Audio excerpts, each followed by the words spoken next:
Me dijo, lo que pase en el viaje no te incumbe, te bloqueo hasta que vuelva, así que no molestes. Guardé silencio. Cuando regresó con sonrisa triunfal, esperaba encontrarme sumiso, pero no estaba preparada para quien la recibió. Tengo 31 años y jamás pensé que terminaría compartiendo una historia así. Sin embargo, aquí estoy. Mi novia, de 28, me anunció que estaría bloqueado durante 5 días por su viaje de chicas. Yo no discutí. No levanté la voz ni pedí explicaciones. Simplemente fiché. Soy investigador privado, y lo que descubrí en ese lapso no fue solo una infidelidad. Era algo mucho más grande.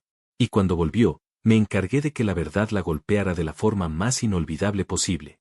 Mucha gente al oír investigador privado imagina escenas de película, gabardina, sombrero, cámara en mano detrás de un contenedor. La realidad es mucho más aburrida. La mayoría del tiempo es papeleo, seguimientos a personas que son pésimas mintiendo, y ver cómo se incriminan a sí mismas de las formas más ridículas. Creen ser listos, pero no lo son. Si mentir fuera un deporte olímpico, la mayoría no pasaría ni las clasificatorias. Con los años aprendí a detectar patrones, la risa nerviosa, el exceso de explicaciones, las contradicciones casuales. Para mí son como luces de neón. Y siempre me había parecido normal. Era mi trabajo. Pero en casa, yo creía estar a salvo. Annelies, mi novia desde hacía 3 años, era el único espacio en el que pensaba poder desconectar ese instinto y ser simplemente yo. Vivíamos en mi casa, no en la nuestra. La compré yo, la pagué con noches eternas de trabajo, riesgos tontos y encargos que nadie quería asumir. Y aún así, le permití hacerla sentir como su hogar. Porque compartir ese espacio con alguien en quien confiaba me parecía lo correcto. Para mí, la confianza era más valiosa que el oro. Ya había sido traicionado antes, tanto en lo personal como en lo laboral. Cuando le entregué toda mi confianza a Annelies, pensé que estaba haciendo lo correcto. Pero ella tenía amigas que jamás me gustaron. Las apodaba el Club Regina George. Estaba Sophie, la líder, que se comportaba como si aún estuviera en la secundaria y llevar 2 divorcios fuese un trofeo. Luego venía Elise, su sombra. Si Sophie saltaba de un puente, Elise ya estaría en el aire gritándole, yo también. Y finalmente Amélie, la silenciosa. Pero no la clase de silencio tranquilo, sino el calculador, la que observa, archiva errores y los usa más tarde. Cada vez que aparecían, trataban a Annelies como a una mascota de exhibición. Le repetían lo divertida que solía ser antes de estar conmigo, el aburrido tipo estable. Nunca les importó que desde que vivía conmigo no tenía que preocuparse por facturas ni reparaciones. Ellas la querían de regreso en su circo, no conmigo. La tormenta empezó cuando Annelies anunció su viaje de chicas, 5 días en Las Vegas. Según ella, solo con las 3 de siempre. No me encantaba la idea, pero acepté. Pensé, necesita tiempo con sus amigas. No quiero ser un novio controlador. Unos días antes del viaje, mientras hacíamos maletas en el cuarto, le pregunté con calma. Oye, ¿qué vuelo tomas y en qué hotel estarán? Por si pasa alguna emergencia. Lo dije como algo inofensivo, pero su reacción fue inmediata, se giró como si le hubiera pedido su número de pasaporte. Brazos cruzados, mirada dura. Eso no es asunto tuyo, dijo. Me reí pensando que bromeaba, pero estaba totalmente seria. ¿Cómo que no? Solo quiero saber dónde estarás por si ocurre algo. Y ella disparó. Es un viaje de chicas. No eres parte de esto y no quiero que sepas dónde estoy ni qué hago. Por una vez, se trata de mí divirtiéndome sin ti encima. Y luego soltó la bomba. No tienes derecho a saber lo que pase en este viaje. Punto. Por eso voy a bloquearte hasta que regrese. Bloquearme no me escribas mucho no estaré ocupada me cortaría de su vida 5 días enteros como si fuera un extraño molesto de una app de citas la miré sin enfadarme mi cerebro solo procesaba la información porque en mi trabajo levantar muros es algo común y aprendí que no sirve estrellarse contra ellos no se grita, no se ruega. Se rodean. Así que no le di la pelea que buscaba. Solo asentí. Está bien, que lo disfrutes. Juro que vi en su rostro una chispa de desconcierto. Esperaba que explotara para victimizarse. En cambio, la dejé con nada. A la mañana siguiente la llevé a casa de Sophie, desde donde saldrían juntas. Estaba eufórica, fingiendo alegría. Sacando selfies en el auto como si fuera la noche de graduación. Antes de bajar, me dio un beso rápido. No me extrañes demasiado. Te llamo cuando aterrice para desbloquearte. Le respondí sonriendo. No lo haré. Ella rió pensando que era broma.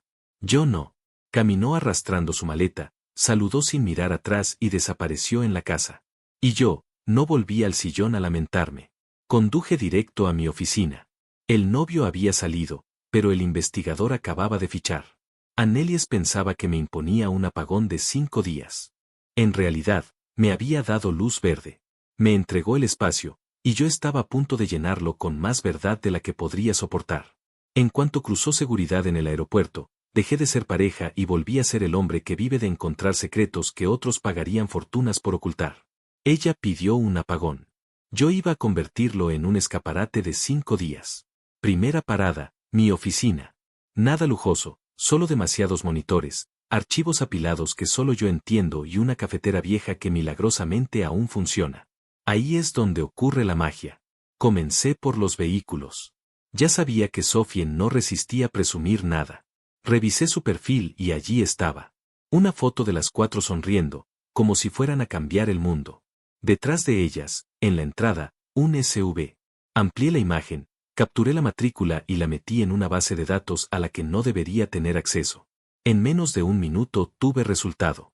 El auto pertenecía a Olivier Van Damme, socio principal de una importante firma de inversiones en el centro. Esposo, padre de 2 hijos, la imagen perfecta de familia respetable. De esos que tienen un Rolex distinto para cada día de la semana. Interesante inicio. Porque Annelies me había dicho que volaban en aerolíneas de bajo costo, tipo Espíritu Frontier, algo que no encajaba para nada con un SUV de lujo. Así que seguí tirando del hilo. Y créeme, cuando miras listas de vuelos y conexiones con mi experiencia, no ves números, ves piezas de un rompecabezas que empiezan a encajar.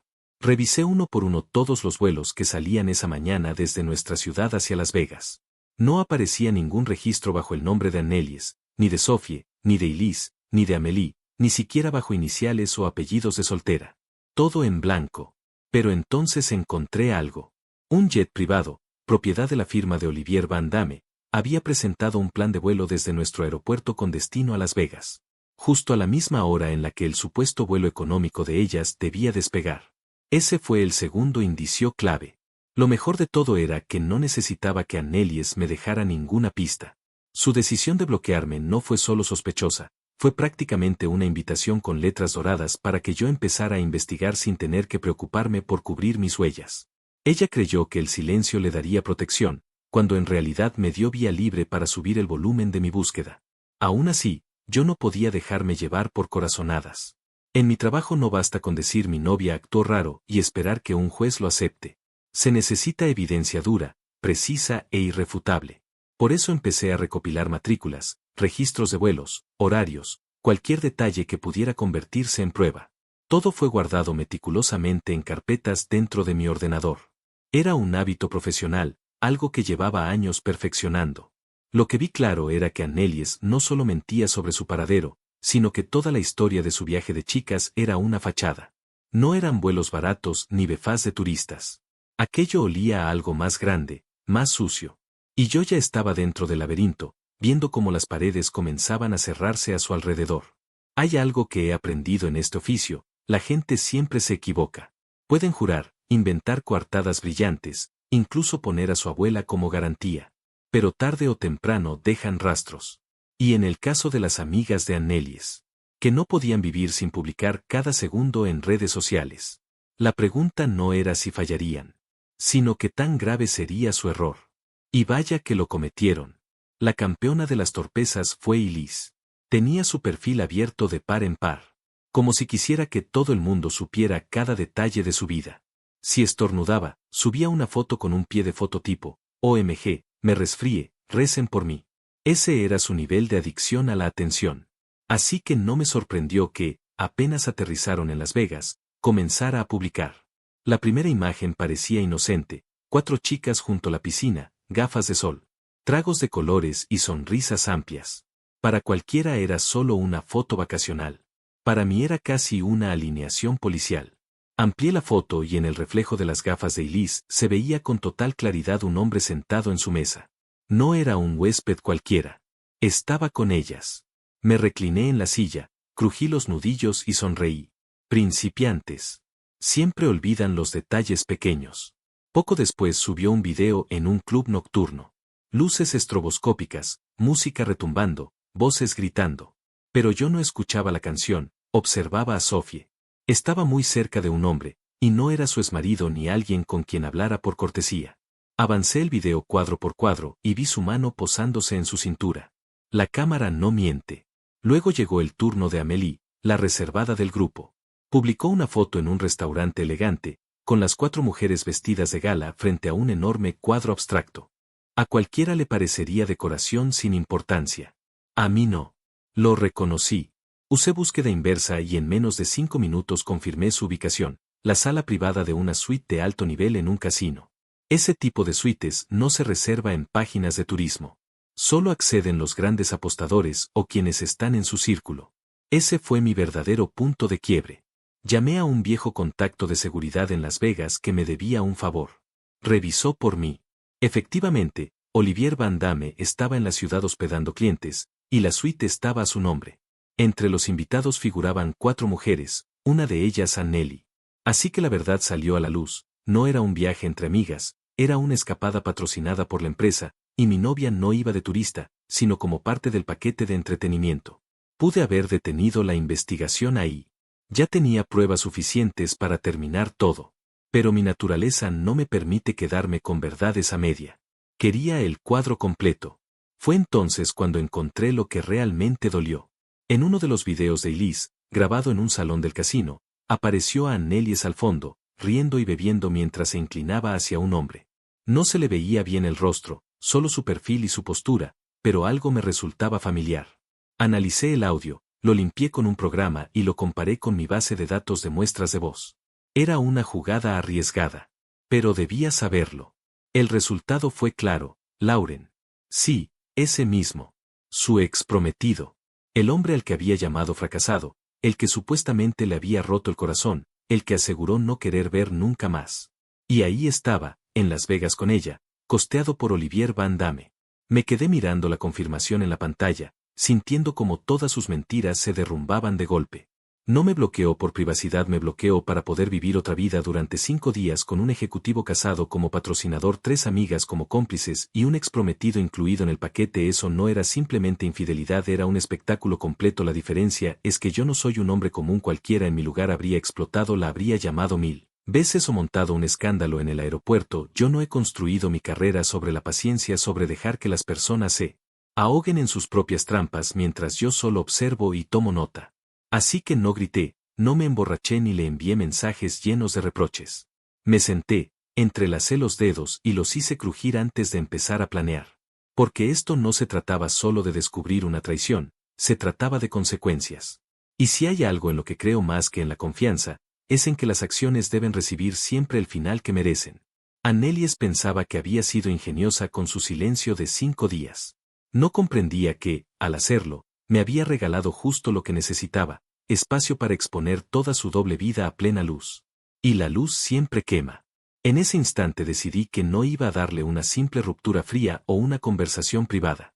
Ella tendría un espectáculo completo.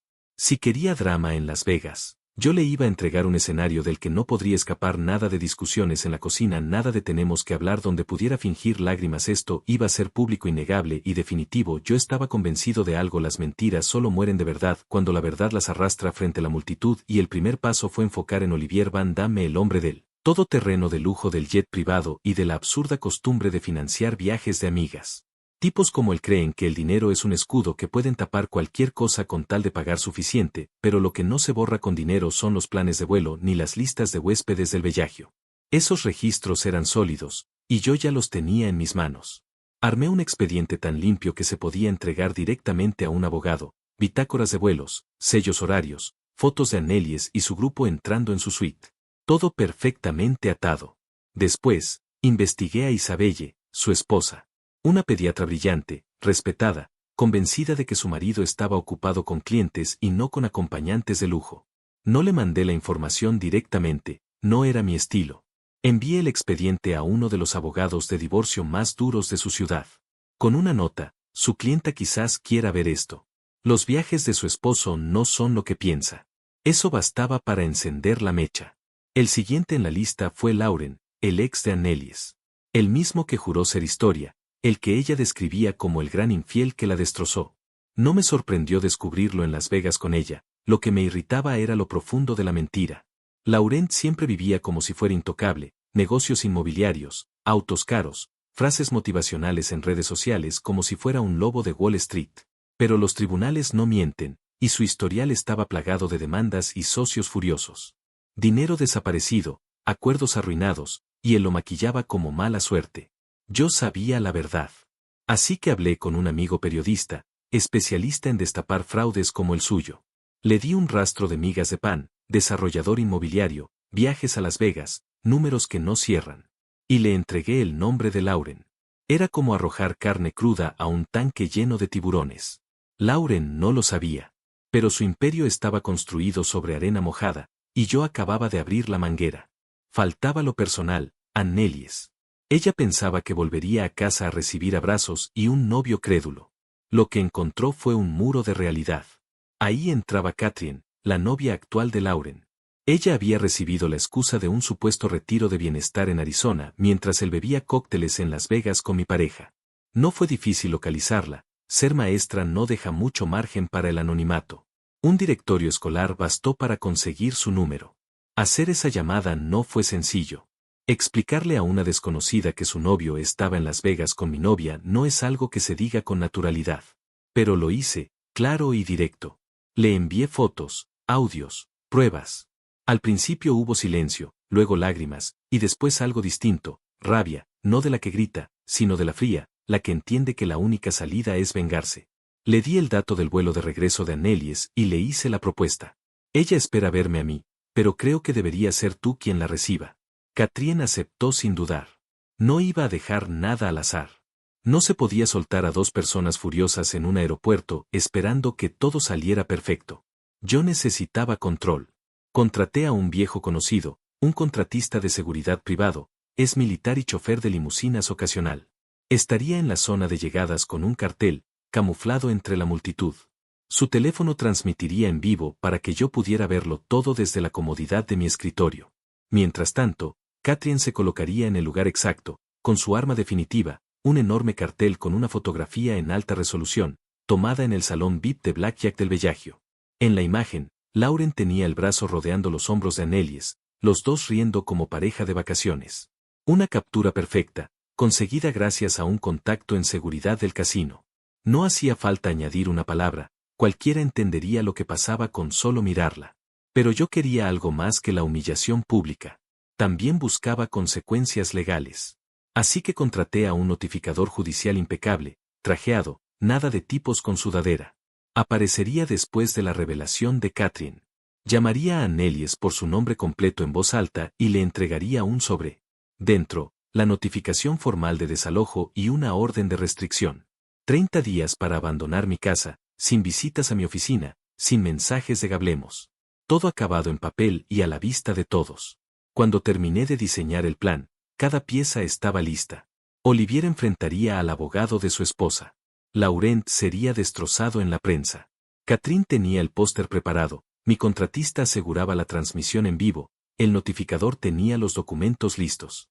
Incluso gestioné una orden de restricción temporal y un aviso de desalojo de 30 días. La recogida de sus pertenencias tendría que hacerse con supervisión y terceros neutrales. Nada de visitas sorpresa ni dramatismos. Annelies pensó que me había bloqueado por 5 días y que con eso tenía el control. En realidad, me había regalado el tiempo para construir el escenario donde su doble vida se derrumbaría encima de ella. Y cuando el telón cayera, no recibiría aplausos, sino que quedaría enterrada bajo los escombros. Y quien sostenía la pala era Kathryn. Llegó el domingo por la tarde y el vuelo de Annelies aterrizó puntual. Yo no estaba en el aeropuerto, claro.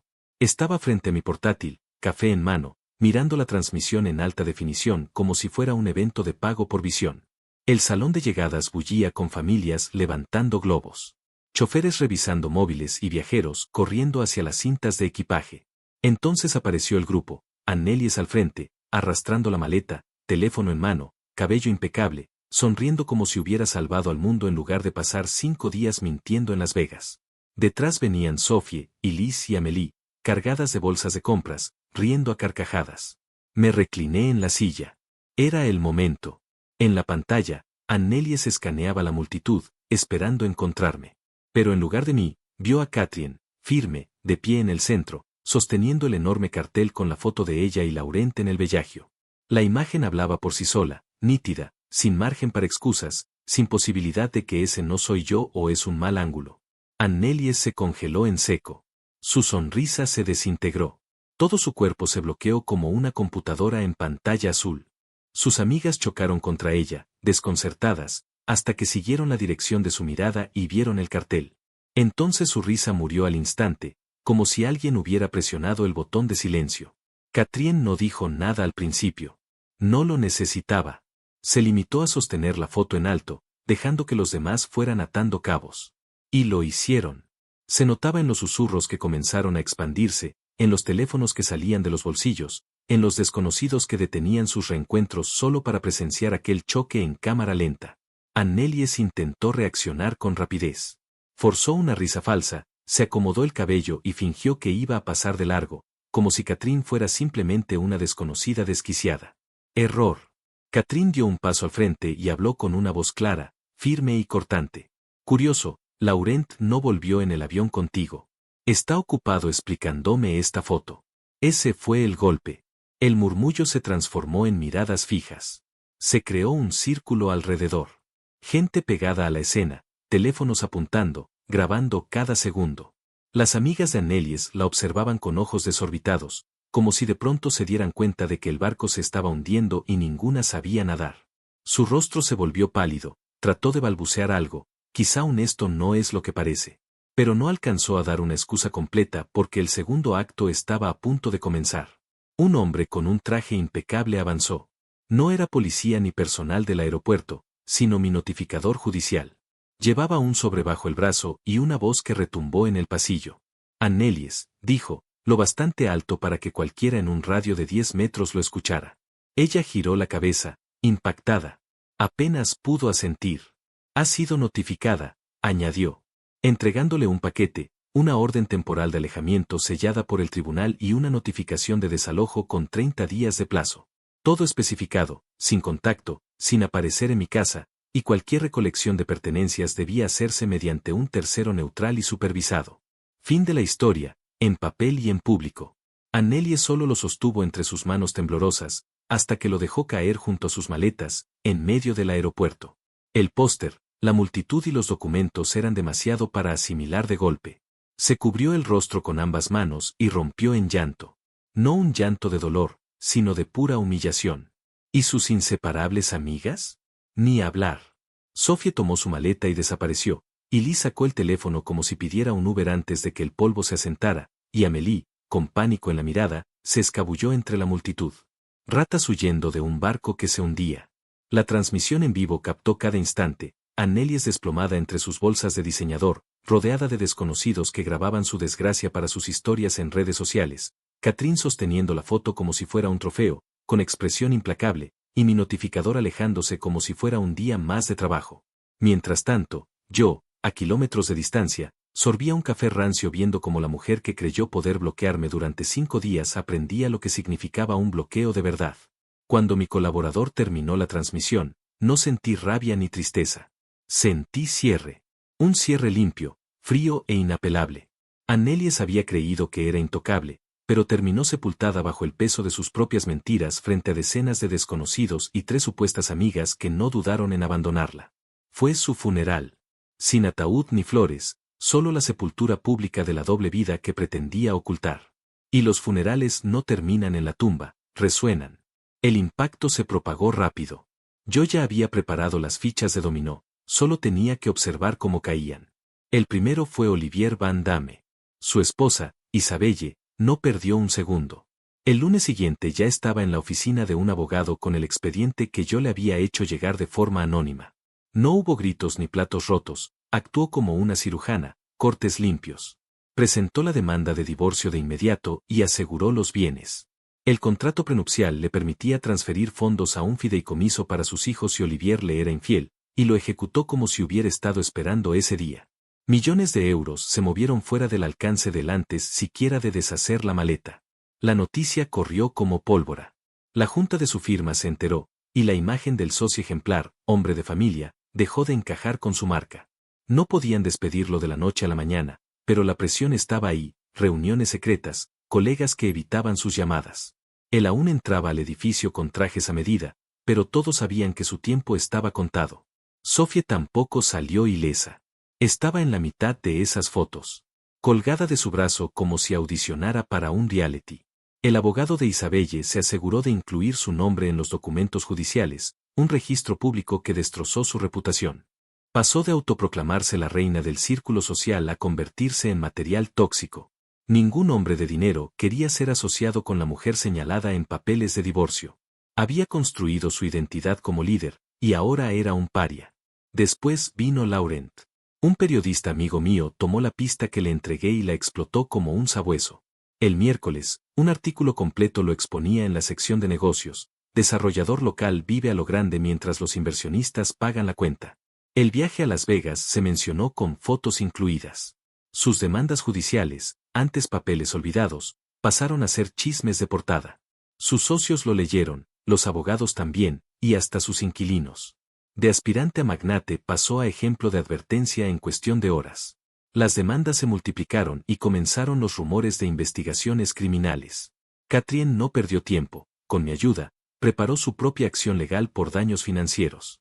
Yo le di el plano, ella puso la bola de demolición.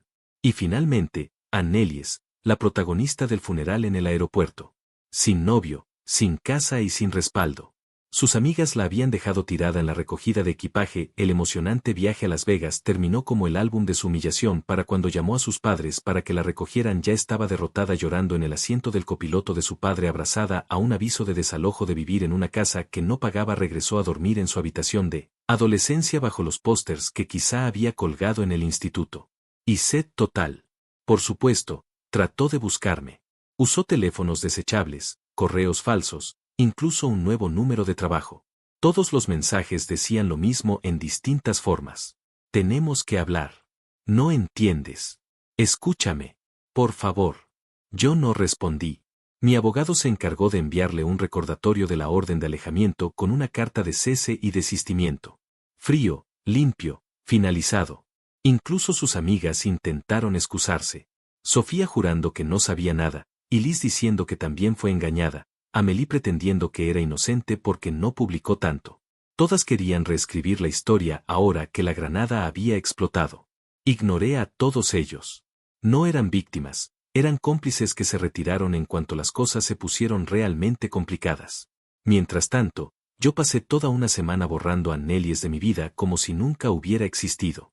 Fotografié y registré cada una de sus pertenencias, las empaqué en cajas y las dejé en un depósito temporal. A través de mi abogado, le envié a ella y a sus padres 2 fechas específicas para recoger todo bajo supervisión en la oficina del almacén, dentro del plazo de los 30 días de aviso. Ella estaba autorizada para retirar sus cosas en esos turnos. Una vez que ese periodo expiró, cambié las cerraduras y cerré definitivamente ese capítulo. Modifiqué mi número, actualicé cuentas, eliminé todas las fotos, y adopté un protocolo de silencio absoluto. Observar todo eso desde mi oficina fue sorprendentemente gratificante. No en un sentido de héroe de película, sino en una forma meticulosa y fría. Esto es lo que ocurre cuando juegas juegos tontos. Cada paso había funcionado exactamente como lo planeé. Olivier Van Damme estaba acorralado, Laurent se estaba hundiendo, Sophie resultó ser tóxica, Katrien estaba armada con pruebas, y Annelies, bueno, ella ya no era más que un hombre en una orden de alejamiento, llorando en la almohada de la casa de sus padres. Creyó que podía tenerlo todo, la seguridad que yo le ofrecía. Y la emoción que encontraba en otro lugar. Pensó que bloquearme durante 5 días era un truco ingenioso. Pero lo que nunca entendió fue que, en mi mundo, las mentiras no solo se descubren, se documentan, se archivan y se convierten en armas. Ella me dio espacio. Y yo transformé ese espacio en un campo de tiro donde cada disparo fue certero. Ya han pasado 6 meses desde aquel día en el aeropuerto. Medio año puede sentirse eterno cuando lo vives, pero al mirar atrás, todo parece un destello. El caos, los dramas y la destrucción se apagaron en silencio. Y en ese silencio, empecé a construir algo nuevo. Lo que ocurrió en esos 5 días no desapareció, se solidificó en cambios permanentes para todos los involucrados. El divorcio de Olivier Van Damme se resolvió hace 2 meses, y no fue nada agradable. Isabelle jugó sus cartas con maestría. Con mis pruebas en mano, drenó lo necesario para el fideicomiso de los hijos y luego lo dejó sin recursos en el tribunal. Olivier perdió la casa, gran parte de su fortuna, y eventualmente, su trabajo en la firma. El consejo de administración lo apartó con la excusa de una reestructuración, pero todos sabían la verdad. No está oficialmente vetado, pero su reputación es tóxica. El hombre que antes entraba en cualquier sala con arrogancia ahora, evita hasta el contacto visual. Sophie terminó como daño colateral. Su nombre aparecía en esos documentos y eso la convirtió en una paria social. Fingió que nada había ocurrido. Pero en las altas esferas todo se mueve por rumores. Cuando esos rumores se transforman en hechos, las puertas se cierran rápido. Los hombres adinerados a los que antes se aferraba ahora la ven como una amenaza. Su estatus de reina desapareció. Hoy no es más que alguien intentando mantenerse en círculos que ya no la aceptan. El mundo de Laurent se derrumbó con mayor fuerza. El artículo sobre sus negocios turbios desató una avalancha de demandas y la investigación creció como bola de nieve. Pasó de ser un desarrollador engreído a un acusado en tiempo récord. Las demandas civiles lo desangraron, y todavía podrían sumarse cargos criminales. Catherine lo abandonó definitivamente, y con mi ayuda, presentó sus propias denuncias para recuperar lo perdido. Él pensó que era intocable. Ahora apenas sobrevive con las obras. La historia de Annelies fue más silenciosa. Tras el aeropuerto, pasó semanas escondida en la casa de sus padres hasta que reunió lo suficiente para alquilar un pequeño apartamento. Lo último que supe es que consiguió un empleo modesto, apenas suficiente para pagar la renta. Sus amistades no regresaron jamás. La vida social a la que tanto se aferraba murió. Se acabaron los viajes a Las Vegas, las publicaciones glamurosas y la atención constante. Quedó únicamente el silencio. Y para alguien como ella, ese es el castigo más cruel. No obstante, hubo un último intento de contacto. No fue mediante llamadas ni mensajes de números desechables, ya sabía que esas vías eran interceptadas. Hace 2 meses, recibí una carta escrita a mano, varias páginas, enviada a través de mi abogado. Y no era la típica excusa de me malinterpretaste.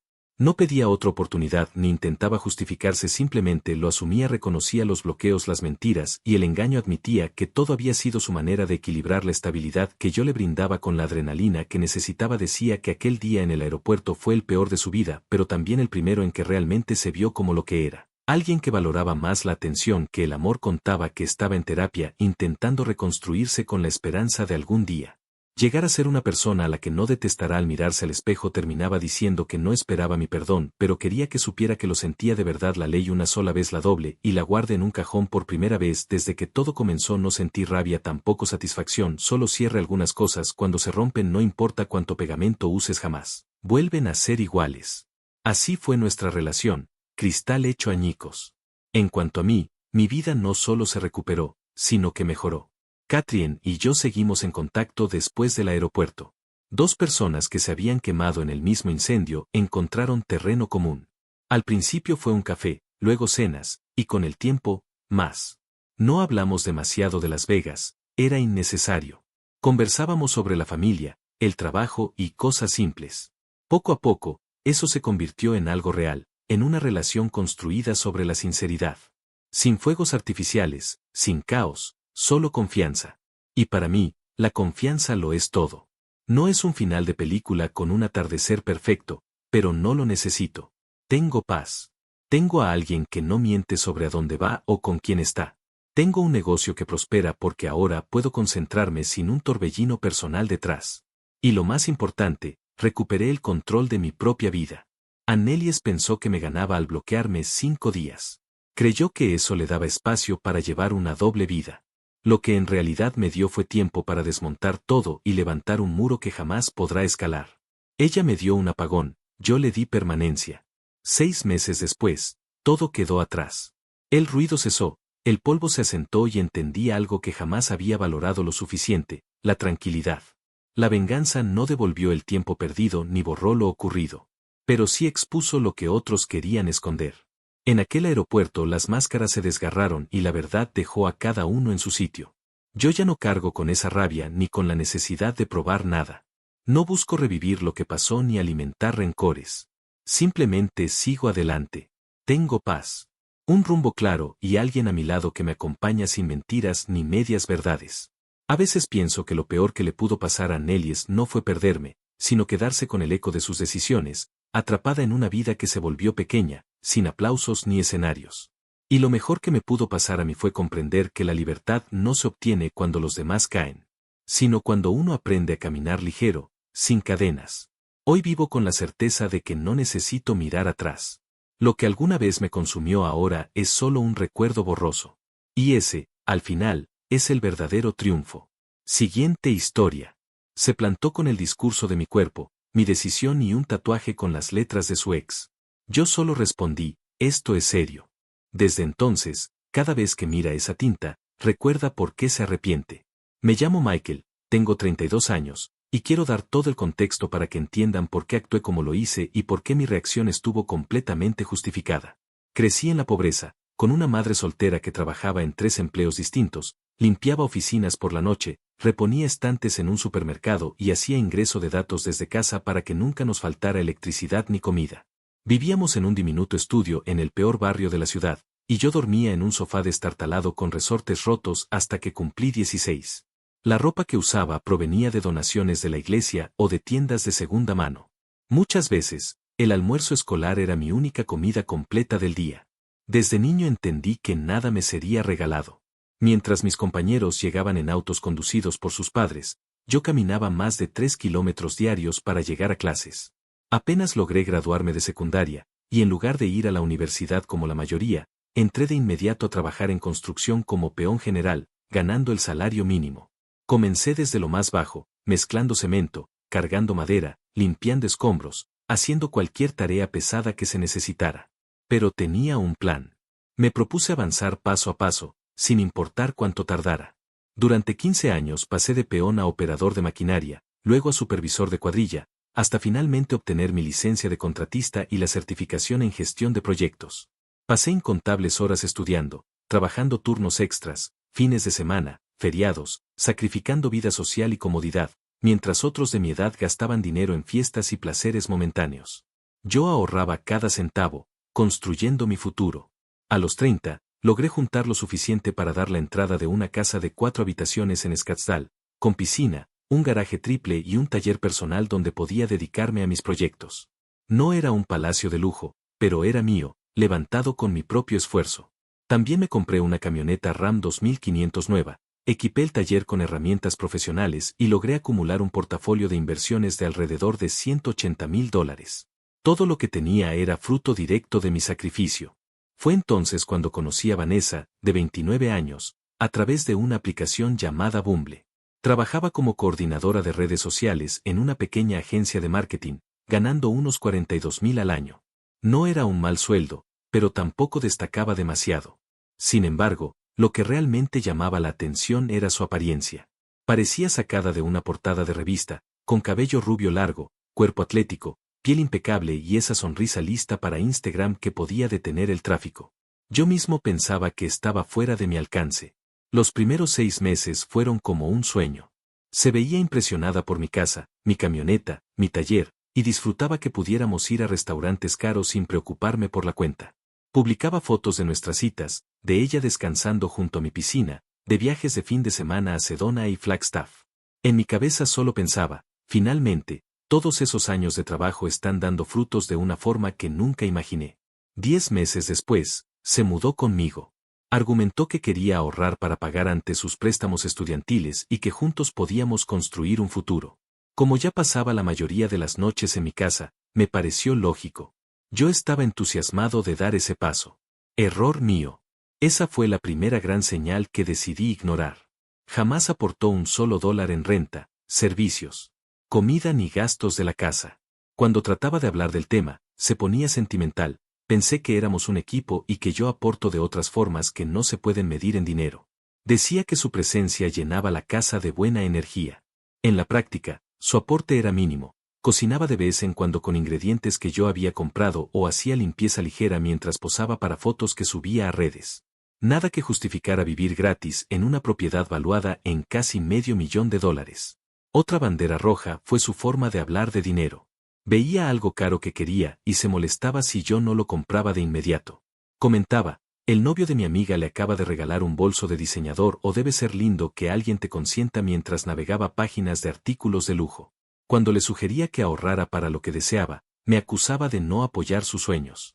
El sentido de derecho siempre estuvo allí, aunque al inicio se notara poco. Cuando todo esto ocurrió, llevábamos 2 años y medio juntos. Yo ya estaba viendo anillos de compromiso, con planes de proponerle matrimonio en nuestro próximo viaje a Sedona, un viaje que organicé con detalle. Incluso había elegido un anillo de diamante de 1.5 quilates que costaba más de lo que mucha gente gana en meses. Afortunadamente, no llegué a dar ese paso, porque habría sido el error más caro de mi vida. Un martes de septiembre, después de un día agotador en la obra, llegué a casa alrededor de las 6:15, cubierto de polvo y con ganas de darme una ducha. Su Honda Civic blanco aún no estaba en la entrada, como casi siempre. Ya que solía llegar cerca de las 7, ella decía que eran reuniones con clientes importantes, aunque en realidad eran encuentros sociales con colegas en cafeterías y restaurantes de moda. Yo estaba preparando la cena, pollo a la plancha con verduras asadas y arroz, cuando entró por la puerta. En cuanto la vi supe que algo andaba mal en su actitud. Desde el primer momento algo me pareció extraño. Ella tenía impregnado en la ropa y en la piel un olor inconfundible, esa mezcla entre desinfectante y tinta fresca que solo se percibe en los estudios de tatuajes. Además, estaba visiblemente nerviosa, jugando con la correa de su bolso y evitando mirarme a los ojos. Eso no era normal en Vanessa. Siempre había sido segura de sí misma, directa en sus palabras y, sobre todo, orgullosa de presumir cualquier novedad en su vida. Sin embargo, en esa ocasión se mostraba inquieta, se tocaba el hombro con muecas de dolor e intentaba disimular. Noté también que llevaba una camisa más holgada de lo habitual, muy distinta a los tops ajustados que solía usar para sus fotos de Instagram. Todas esas señales estaban frente a mí, pero aún así no imaginaba lo que venía. Cariño, tengo algo increíble que enseñarte, dijo, aunque su voz temblaba y cambiaba constantemente de postura como si quisiera ganar tiempo. Supuse que había recibido alguna buena noticia en el trabajo o tal vez algo relacionado con su vida personal. Pero de pronto se giró y levantó la tela de su blusa lo suficiente para dejar al descubierto su omóplato izquierdo. Ahí estaba, un tatuaje reciente, todavía enrojecido e inflamado. 2 iniciales, DC, en una caligrafía elegante que dejaba claro que un profesional lo había hecho. Sentí un vacío en el estómago y un frío recorrerme todo el cuerpo. Ya sabía de quién eran esas letras, aunque mi mente deseaba equivocarse. ¿Qué significa eso?, pregunté, sabiendo la respuesta de antemano y temiendo escucharla. Con una mezcla de orgullo y entusiasmo me lo confirmó. Es por Daniel Cruz. Antes de que tú y yo nos conociéramos. Representa un cierre. Un homenaje a una etapa de mi vida y parte de mi crecimiento personal. Me quedé helado. Daniel Cruz, su ex de la universidad. El mismo con el que había tenido 3 años de relación caótica, cargada de infidelidades y decepciones. El hombre que nunca mantuvo un trabajo estable, que a los 30 seguía viviendo con sus padres, que la hizo llorar incontables veces y a quien ella juró detestar y olvidar cuando iniciamos nuestra relación. Y ahora llevaba sus iniciales grabadas en la piel para siempre. Vanessa, ¿en qué estabas pensando? Te tatuaste las iniciales de tu ex mientras tienes una relación seria conmigo. ¿Te parece un acto apropiado o respetuoso? Le solté con incredulidad. En ese instante, apareció su verdadera faceta. Arrogante, egoísta y a la defensiva. Es mi cuerpo, es mi decisión, no necesito el permiso de nadie, ni siquiera el tuyo para tomar decisiones en mi vida. Estás siendo controlador y posesivo igual que todos los hombres que creen tener derecho a dictar lo que una mujer hace con su cuerpo. Esto se trata de mi proceso de sanación, no de ti, dijo con las manos en la cintura y una mirada desafiante como si yo fuera un abusivo por sentirme traicionado. Esto no tiene nada que ver con control. Respondí conteniendo mi voz para no perder la calma. Se trata de respeto, de comunicación, de considerar a tu pareja. Llevamos más de 2 años juntos, viviendo en mi casa, construyendo un proyecto de vida. Y ni siquiera pensaste en hablar conmigo antes de hacerte un tatuaje con el nombre de tu ex. Ella cruzó los brazos con desdén. No te debo nada. Es mi vida y haré lo que me haga feliz. Soy una mujer independiente que no necesita la aprobación de ningún hombre. Si no puedes con eso, quizá deberías buscar a alguien más sumisa. Me quedé mirándola en silencio. La mujer que yo creía conocer desaparecía ante mis ojos, reemplazada por alguien desconocido. Respiré hondo y le respondí con calma. Tienes toda la razón, Vanessa. Es tu vida y puedes hacer lo que quieras con tu cuerpo. La confusión en su rostro fue inmediata. Esperaba que discutiera, que explotara, que intentara imponer algo. No tenía idea de lo que venía. Tomé mis llaves de la encimera y le dije que necesitaba aire para pensar. Manejé hasta la casa de mi amigo Anthony, al otro lado de la ciudad. Lo conocía desde hacía 8 años, cuando empezamos como obreros en la misma cuadrilla de construcción. Siempre fue un tipo honesto, con un gran instinto para leer a las personas, y jamás había confiado en Vanessa. Según él, parecía más interesada en lo que yo podía darle que en quién era realmente. Pero por respeto a mi relación, se guardó sus opiniones. ¿Me estás diciendo que se tatuó las iniciales de su ex? Casi se atragantó con la gaseosa cuando le conté lo ocurrido. Dice que es por cierre y crecimiento personal, expliqué. Anthony me miró fijamente. Hermano, te ha estado tomando el pelo. Nadie que esté comprometido de verdad se marca la piel con el nombre de un ex a menos que todavía haya algo, emocional o incluso físico. Eso no es cierre, es pertenencia. Charlamos hasta casi las 2 de la madrugada, repasando cada detalle de mi relación con Vanessa. Él me abrió los ojos ante las señales que había preferido ignorar. Nunca aportaba económicamente a la casa aunque vivía allí a tiempo completo.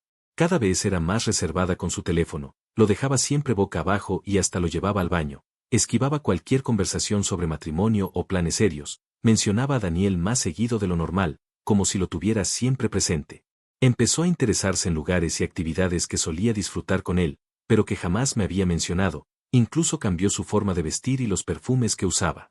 Cuando regresé a casa, cerca de las 2:30 de la mañana, ella ya dormía en mi cama. Yo me quedé despierto mirando el techo y organizando en silencio lo que haría a partir de ese momento porque si algo tenía claro era que Vanessa estaba obsesionada con su imagen. Su vida giraba alrededor de las redes sociales, especialmente de Instagram. Con unos 18,000 seguidores había construido la fachada perfecta, la novia del hombre exitoso y generoso con viajes, cenas costosas, ropa de diseñador y una vida de ensueño. Todo financiado con mi dinero. El jueves, cuando salió para trabajar como si nada hubiera pasado, puse en marcha la primera fase de mi plan. Lo primero que hice fue cambiar la contraseña del Wi-Fi. ¿Infantil? Tal vez. ¿Eficaz? Sin duda. Sabía que lo notaría de inmediato al llegar y descubrir que no podía conectarse para presumir su vida perfecta en sus historias. Lo primero que hice fue recorrer cada rincón de la casa y reunir todas mis pertenencias. En realidad, casi todo lo que había allí me pertenecía, excepto su ropa, sus cosméticos y algunos objetos personales. Me llevé el televisor de 85 pulgadas que dominaba la sala, la PlayStation 5, el sofá de cuero que tanto presumía, el juego de comedor, el dormitorio completo, los electrodomésticos de la cocina e incluso la cafetera de alta gama que ella usaba todas las mañanas para preparar esas bebidas que subía a Instagram. Llamé a un amigo mío, que tiene una empresa de mudanzas, y le ofrecí pagarle el doble de su tarifa habitual si me ayudaba a trasladar todo ese mismo día a un depósito. Pasamos 4 horas cargando cada mueble, cada aparato y cada dispositivo electrónico que había comprado con mi propio esfuerzo. Incluí el costoso sistema de sonido que tanto le gustaba para sus historias, el set de iluminación profesional que me había convencido de adquirir para su contenido, la lencería de cama de lujo que costaba más que la renta de muchas personas, e incluso los utensilios de cocina de diseño que ella utilizaba para presumir de recetas en sus redes. Anthony no dejaba de mover la cabeza mientras acomodábamos las cosas. Hermano, ella realmente vivía a cuerpo de reina aquí, me dijo, observando los cuartos vacíos. Cualquier mujer soñaría con algo así, pero lo que hizo todo aún más perfecto fue el detalle final. Dejé todos los soportes de pared, los cables, las marcas en la alfombra y hasta las cajas e instructivos de lo que me llevaba, para que no quedara ninguna duda de que faltaba y de a quién pertenecía. La casa parecía haber sido vaciada por profesionales que sabían exactamente qué hacer. Después pasé a lo que más le dolería. Su mundo en redes sociales, que valoraba más que nuestra relación. La dejé de seguir en todas partes. Instagram, Facebook, TikTok, Twitter y Snapchat. Eliminé todas nuestras fotos, viajes, cenas, fiestas, celebraciones, todo. Cambié mi estado civil a soltero en todas mis cuentas. No terminé ahí. Subí una simple historia en Instagram, una selfie en el gimnasio con la frase nueva etapa, nuevas oportunidades, nueva energía. Nada de indirectas, nada de insultos, solo un mensaje claro de que seguía adelante. Sabía que ella lo vería y entendería lo que significaba. Con 2 maletas llenas de mi ropa y mis objetos personales, me fui a la casa de Anthony, esperando la inevitable tormenta. No tardó mucho. Esa misma noche, alrededor de las 8:30, sonó mi teléfono. La escuché alterada incluso antes de que hablara. Michael, ¿qué pasó en la casa? ¿Por qué no hay muebles? ¿Qué le pasó al internet? Borraste todas nuestras fotos. ¿Qué está pasando? No son nuestros muebles, Vanessa. Son míos. Yo los compré con mi dinero después de años de trabajo. Igual que tú dijiste ayer que tu vida es tuya y haces lo que quieras, yo también decido sobre la mía. No puedes llevártelo todo. Yo vivo ahí. Esto es cruel y vengativo. Claro que puedo. Tu nombre no aparece en la escritura, ni en el seguro, ni en ninguna factura. Dijiste que no me debías nada y que no necesitabas mi permiso para tus decisiones. Pues yo tampoco te debo nada ni necesito tu aprobación para las mías. ¿Y dónde se supone que voy a dormir? ¿Cómo voy a vivir? No lo sé, pero estoy seguro de que encontrarás la manera. Tú siempre decías ser una mujer independiente que no necesita de un hombre, ¿recuerdas? Colgó de golpe. En ese instante sentí un alivio y una libertad que hacía meses no experimentaba. Los días siguientes fueron un espectáculo a la distancia. Como ver un accidente en cámara lenta del que no puedes apartar la mirada. Vanessa no paraba de llamarme y escribirme, cada vez con mensajes más desesperados. Terminó durmiendo en un colchón inflable en medio de un espacio vacío, usando los datos de su celular porque no tenía dinero ni crédito suficiente para contratar internet a su nombre. Esa casa que tanto presumía en sus fotos, ahora parecía escenario de un allanamiento, cuartos desnudos, soportes vacíos en las paredes y marcas en la alfombra. Al principio intentó ocultarlo de sus seguidores, pero le resultó imposible mantener la fachada. Lo más entretenido era ver cómo su vida perfecta se desmoronaba en tiempo real. Al principio subía fotos desde cafeterías, restaurantes o casas de amigos, pero pronto la gente empezó a notar inconsistencias, donde estaban las fotos de pareja que publicaba a diario, porque nunca aparecía en casa. ¿Qué pasó con sus compras de lujo, las cenas costosas y los viajes elegantes? Su número de seguidores empezó a caer de golpe, porque la mayoría la seguía solo por la vida de lujos que mostraba. Esa vida, en realidad, la había financiado yo durante más de 2 años. Sin la casa bonita, los viajes caros ni las fotos de novio exitoso, no quedaba nada especial. Solo era otra persona común con un trabajo mediocre, publicando selfies en cafeterías genéricas. El contraste era doloroso de ver. Antes proyectaba la imagen de una mujer segura, exitosa, disfrutando de la vida en un hogar elegante. Ahora parecía una persona desesperada y sola, sacando fotos en espacios públicos porque ya no tenía dónde impresionar. En su desesperación comenzó a contactar a mis amigos y familiares, inventando la historia de que yo la había abandonado por un simple tatuaje y que era controlador y abusivo. Se hacía pasar por víctima de un hombre incapaz de aceptar su independencia. Pero quienes nos conocían sabían perfectamente cómo eran las cosas. Todos sabían que llevaba más de 1 año viviendo en mi casa sin pagar ni un centavo. Mi hermana, cuando la llamó llorando en busca de compasión, no pudo evitar reírse. Si era solo un tatuaje, ¿por qué no hablarlo antes con él? ¿Y por qué justo las iniciales de tu ex? Eso es una falta total de respeto a tu relación actual. Tomaste tu decisión, ahora enfréntala como una adulta. Mi madre, que siempre había sido educada pero jamás confió del todo en Vanessa, fue aún más clara. Esa chica te estaba usando desde el principio. Se notaba en cómo hablaba de tu casa, de tu dinero, de tu trabajo. Nunca hablaba de mí como persona, sino de lo que podía obtener a través de mí. Anthony me comentó que Vanessa incluso había intentado contactarlo varias veces por Facebook, preguntándole dónde estaba viviendo, si salía con alguien nueva y si yo recapacitaría y la aceptaría de nuevo. Llegó al punto de ofrecerle dinero a cambio de información sobre mi estado emocional y mi paradero. La desesperación era evidente para todos, menos para ella misma, que seguía convencida de que podría manipularme para volver a mi vida. Unas 3 semanas después, mientras almorzaba con un compañero de trabajo, me dijo algo que cambió por completo mi perspectiva de la situación. Oye, Michael, ¿sabías que tu ex llevaba meses viéndose con un tipo? Yo la vi varias veces en ese centro comercial al aire libre en Tempe, siempre con el mismo hombre. Se veían demasiado cómodos, más que amigos. No te dije nada antes porque seguían juntos. Pero ahora creo que deberías saberlo. ¿Qué aspecto tenía? Le pregunté, con el estómago encogido. Alto, delgado, con ese peinado de moño que usan los hipsters. Parecía alguien que trabaja en una cafetería o en algún lugar artístico. Los vi tomados de la mano, con actitudes de pareja. La descripción coincidía perfectamente con Daniel Cruz. De golpe, todo encajó. No se había hecho aquel tatuaje por un arranque al toparse casualmente con él.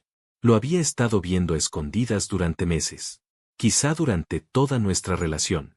Todas esas reuniones de trabajo, salidas con amigas y eventos de clientes eran excusas para cubrir su aventura. Empecé a repasar mentalmente cada ocasión en la que desaparecía con explicaciones vagas, cada vez que volvía tarde inventando historias más elaboradas. Sí, lo del tatuaje fue bastante hiriente, respondí. ¿El tatuaje? No hablo de eso, sino de que te engañó todo este tiempo con Daniel. ¿No sabías nada? Sentí como se me helaba la sangre. ¿Qué quieres decir exactamente? Sé que lleva viéndose con él en secreto por más de un año. Pensé que lo sabías, porque ella me contó que tenían algún tipo de acuerdo abierto. Yo no entendía por qué parecías estar de acuerdo, pero supuse que era asunto de ustedes. Yo misma los vi en restaurantes, en el centro comercial y hasta en la nueva cervecería del centro. No eran simples amigos más de un año viviendo en mi casa sin pagar alquiler, conduciendo el coche que yo le ayudé a comprar, comiendo la comida que yo financiaba, utilizando los servicios que yo cubría y disfrutando vacaciones que yo costeaba, y todo mientras me traicionaba con su ex. Ese tatuaje no era por un cierre ni por superación personal, sino una marca de posesión, como si me hubiera considerado ganado marcado. Pasaron 4 meses que transformaron mi vida de una manera inesperada. Me enfoqué en mejorarme, volví a entrenar con disciplina. Bajé 9 kilos y me sentía más fuerte que en años. Recuperé la relación con viejos amigos que había descuidado durante mi tiempo con Vanessa, personas que realmente se preocupaban por mí y no por lo que pudiera darles. Lo más importante, conocí a Sofía, una enfermera de urgencias que me enseñó lo que significa una relación sana. Ella había trabajado duro para comprar su propia casa. Mantenía su auto confiable con esfuerzo propio y tenía una carrera que le apasionaba. Insistía en dividir gastos porque creía en la igualdad y la justicia. Sofía era bella por dentro y por fuera, inteligente, divertida e independiente. Le interesaba mi trabajo en la construcción, me hacía preguntas sobre mis proyectos y valoraba el esfuerzo que había hecho para levantarme en la vida. Cuando le conté lo del tatuaje y Vanessa, no lo podía creer. Eso no es solo cuestión de autonomía corporal, me dijo. Es una falta total de respeto hacia la relación. Yo jamás tomaría una decisión tan grande sin hablar contigo primero. Con Sofía todo era distinto.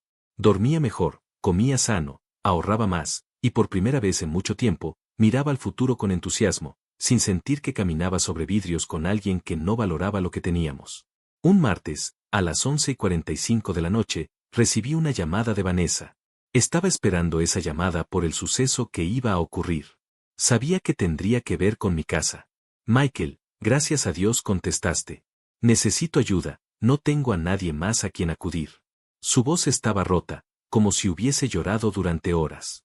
Nada quedaba de aquella mujer segura y altiva que me había despreciado meses atrás.